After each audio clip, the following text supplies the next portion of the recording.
Hi everyone, welcome back to my channel. Today I'm going to create a tag using a vintage ephemera pack that I bought at a little thrift store.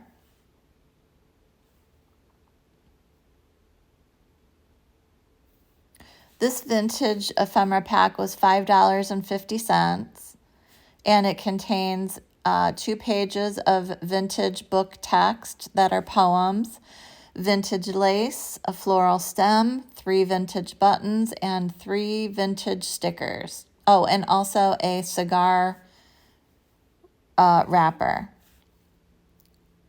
Right now I'm just going through what's in the pack, getting a feel for it. I do sit and read the poems that were in the bag before I ripped it up, and then I just glue with glue stick the text down that I chose, even though most of this gets covered up in the end. I do use the text on the back of the tag as well, which in hindsight, I wish I would have saved it and just left the back plain and did a second tag, but you know, hindsight is 20/20.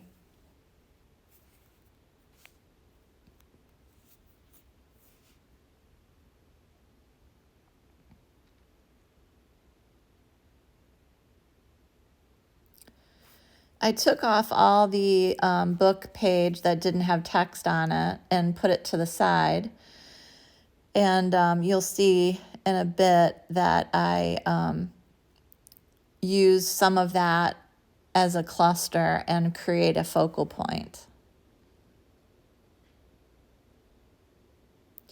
This is part of a tea bag that I had left over, and I obviously didn't come in the package, but I wanted to add something other than the book text to the page to create some extra interest. It just seemed kind of lonely there on the tag by itself.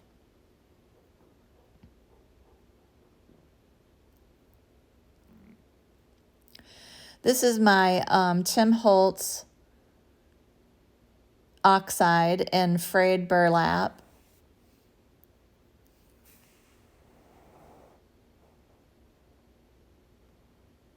They create a very neat effect when you add water to them. I do the front and the back, and the front came out nice and clear, and the back kind of does not. So you'll see here in a little bit that I actually pull out the spray of ink oxide in the same color, frayed burlap, and I spray it through the stencil, which I like better.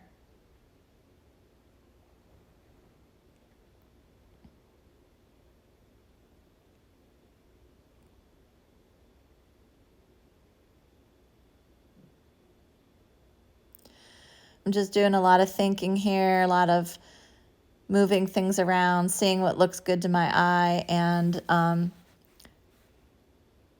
just kind of playing, getting lost in the process. You have to come to this stuff with no plan, really, and just see where it takes you.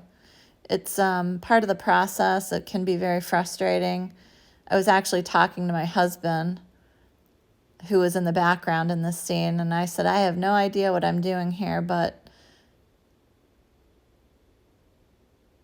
I'll see where it goes. And he said, isn't that part of the artist's process? I said, yes, it is. So actually, I was kind of frustrated at the beginning of the tag, like where was I going to go with all of this, trying to use all the pieces parts.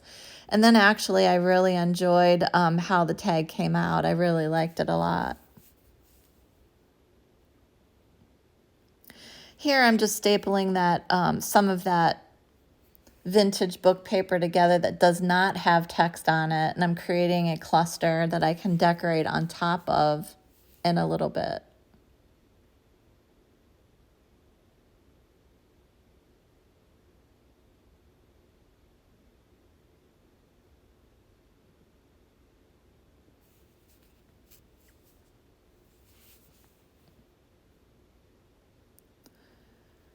I love my Tim Holtz tiny attacher here. It makes creating a tag very quick and easy. Mine gets stuck quite a bit, but I do use it a lot, so There's just some things that I get tired of fooling with glue.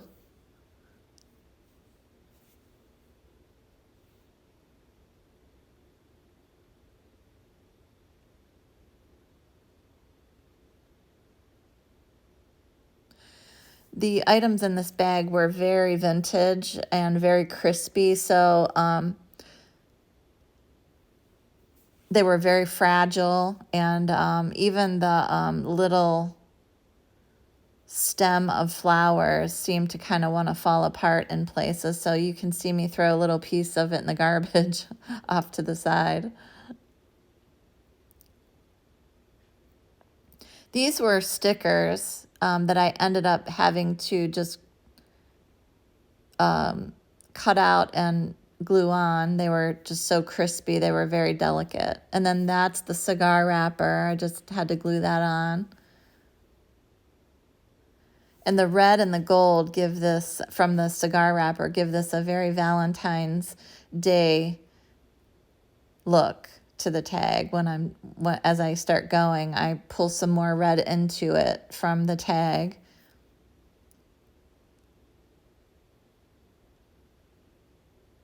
And now the tag is starting to take shape. And I really want to put this cute butterfly somewhere, and I start to grab the glue, and I'm like, I think I need something else. So I run over to my sewing box, and I grab some red thread, and I create a little flutter for him to be nested in, and then it comes together.